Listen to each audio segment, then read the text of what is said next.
High, আমি Dona. Welcome to day 30 of my 31 days mini blog series.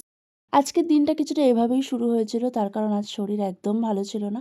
সাত সকালে periods এসে হাজির হওয়ায় আজকের পুরো দিনটারই 12টা বাজিয়ে দিল। সপ্তাহের প্রথম দিন এইভাবে চোখ মুখ শুকিয়ে বাড়িতে বসে বসেই কেটে গেল।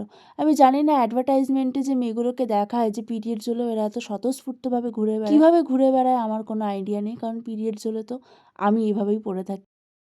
আর জানলায় বসে একটু এদের খেলা দেখছিলাম বিকেলবেলা, কারণ তখন একটু শরীরটা ভালো লাগছিল। তারপর একটু ঘুমিয়ে পড়েছিলাম। ঘুম থেকে উঠে সন্ধ্যাবেলা চা খেলাম। আর আজ যেহেতু বাড়ি ছিলাম তাই মা একটু ঝালঝাল করে ফ্রায়েড ম্যাগি বানিয়ে দিয়েছিল। এটা বেশ এনজয় করলাম। তারপর কি করব বুঝতে না পেরে গ্যালারি ঘাঁটতে ঘাঁটতে নর্থ বেঙ্গলের বেশ কিছু ভিডিও দেখছিলাম। এর মধ্যে কিন্তু অনেকগুলো ভিডিও এখনও তোমাদের সাথে শেয়ার করা আমার বাকি। তো এই 31 ডেজের মিনি ব্লগ সিরিজটা শেষ হলে আমি সেটা খুব তাড়াতাড়ি শেয়ার করব।